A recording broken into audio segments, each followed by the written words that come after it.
The end of the year is rapidly approaching at the University of Manitoba, and musicians of all stripes are keen to show what they have learned over the past year. For the students in the jazz program, that is especially true, with 3 separate events taking place around the Desautels Faculty of Music Jazz Department over the next week and change or so. We've got Jon Challoner here with us, trumpet instructor with the Desautels Faculty of Music Jazz Department. Hello, nice to see you. Oh, great to see you. So, okay, there's so much to get into with what's happening at the U of M Yeah, and Jazz even as you were Ensemble. saying that, I remembered there's more. You're that kidding. I forgot about. Okay, well, we'll tag that on at the end here. First of all, when you're looking at students as they perform and as they speak about jazz over the next little while, how do you even go about evaluating what they're doing within the faculty, and how do you decide that first of all, what marks to give, but also how much they've progressed? Well, I mean, the thing that I'm always looking for is how much ownership the students have taken over the material and how they're, just running with the ideas that we all give them. And that's the thing that is, really inspiring to see, particularly at the end of the year. Very good.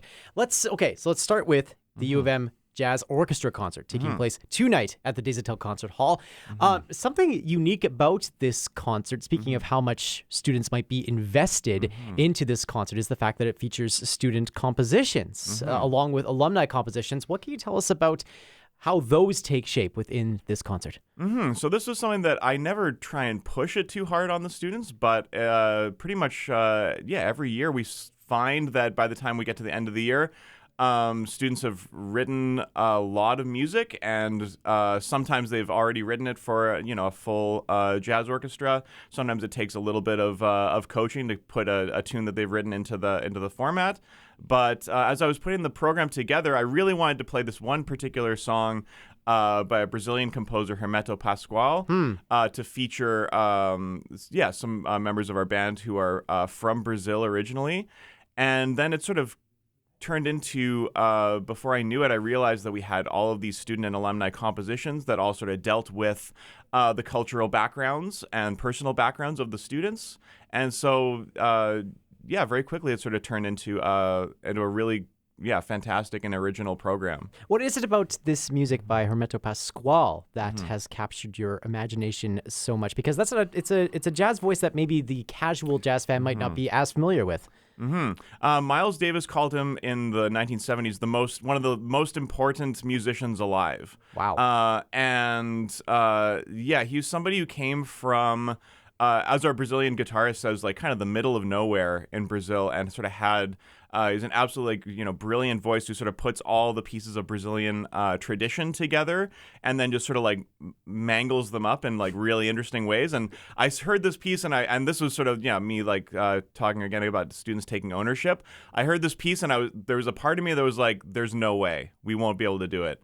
But then I went like, let's try it. Let's bring it out there and see how they respond to it. And sure enough, the band really took to it, and they're like put a lot of work into it.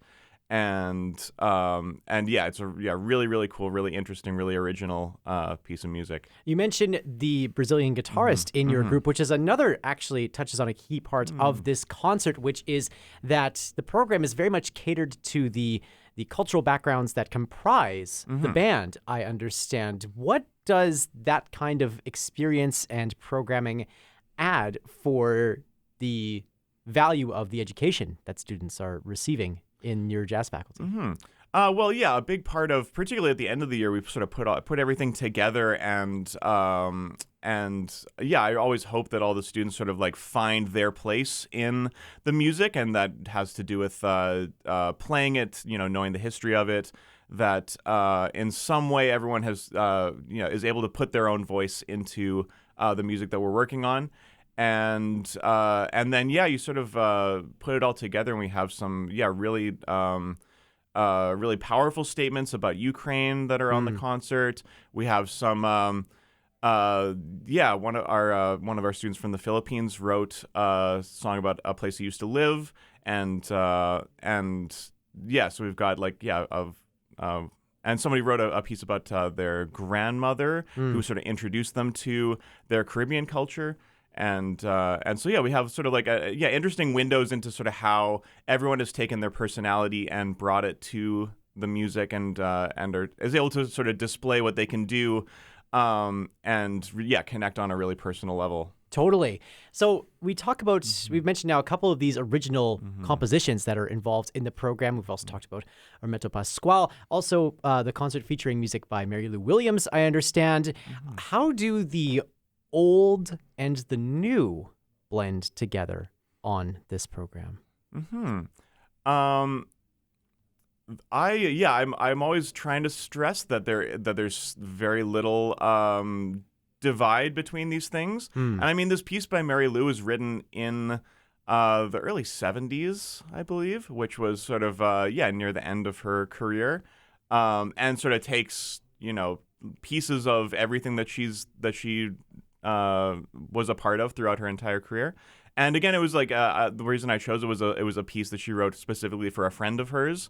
And again, sort of like going back to that sort of theme of identity and personal connection to the music. That's always another thing that I'm always inspired by is that the students also sort of feel this, that they feel that they understand the validity of the music from all eras. Yeah, I love what you said there about not stressing that sort of divide so much, as we see jazz as this sort of living organism and this dialogue maybe across the years and across the decades. Speaking of dialogue, we look ahead to April the 7th. We see another first for the U of M jazz program. What can you tell us about the Jazz History Colloquium that you all have planned? Having started at the school a couple of years ago, I've been there for, this is the end of my third year there, and developing this, new jazz history course at the school. I noticed that, I was asking for, again, students to find a self-directed project at the end of the year that they put, their personality into, and also show off their researching chops. And I was feeling like I didn't want these projects to just kind of like, be sent to me and get marked and then go into nowhere. I wanted to find a way to document them and to present them. And so we're giving this a try for the first time this year, and it's open to the public at the U of M Music Library on Monday, April 7th from 1:30 to hopefully 4:30. We're doing some very short and very direct presentations on the work that the students have done. Everyone's going to come up for about 5 to 8 minutes, really quick and really, quick and nutritious nuggets of information there. Yeah. And it's going to be a huge variety of topics that are covered. So I was about to ask, what sorts of things will people expect to hear about in this sort of end-of-year research presentation? Yeah, so it was all very open-ended. Mostly looking for students to find someone that they connect to, and then go as deep as they can into a very very small and very directed subject. And so we've got some stuff about a particular guitarist composing technique where he detuned his guitar and sort of started from scratch. That's going to be again getting the perspective of a guitarist on that. Going to have a few things on some women in jazz initiatives that have been started across across Canada and the United States. We've got what else do we have?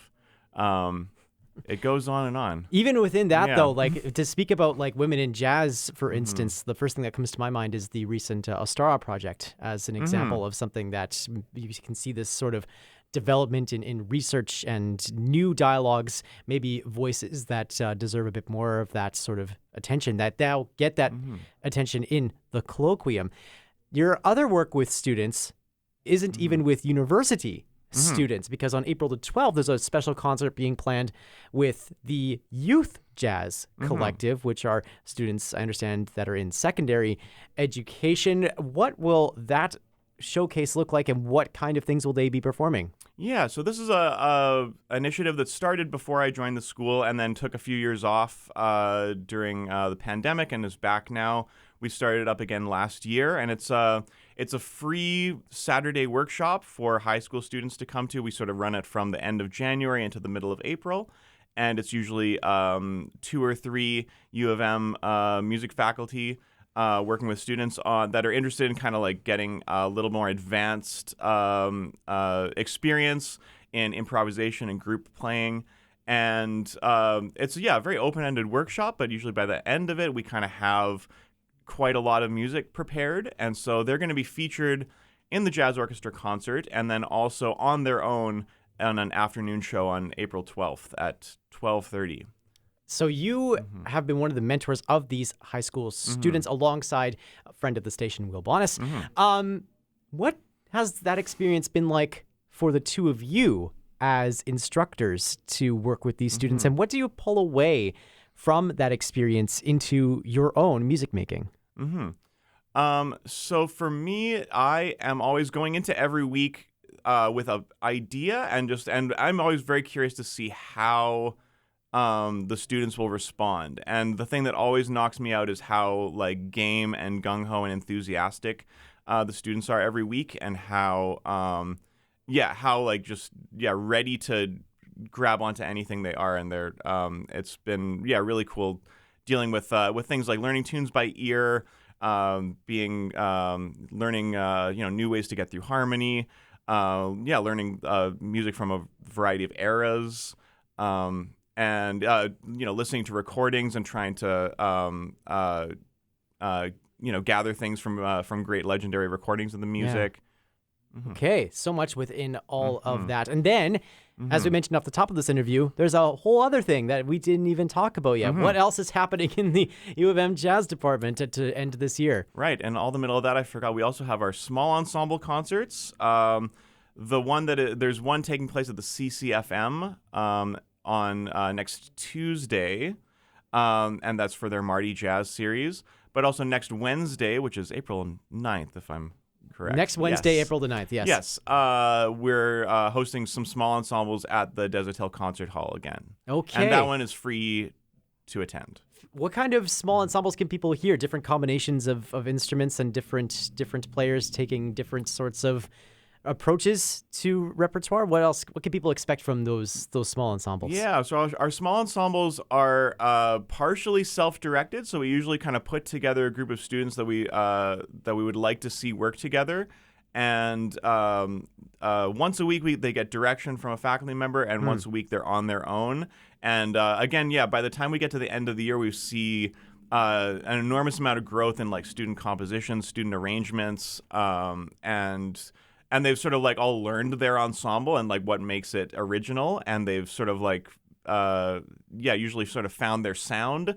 And so I always really like the end of the year concerts with the small ensembles at school. Absolutely. A full list of all of these dates and times for all of the year-end events for the U of M Jazz Department will be found at our website, classic107.com, and on the Classic 107 app. Jon Challoner, thank you so much for coming into the Classic 107 studios and telling us more about this. Thank you.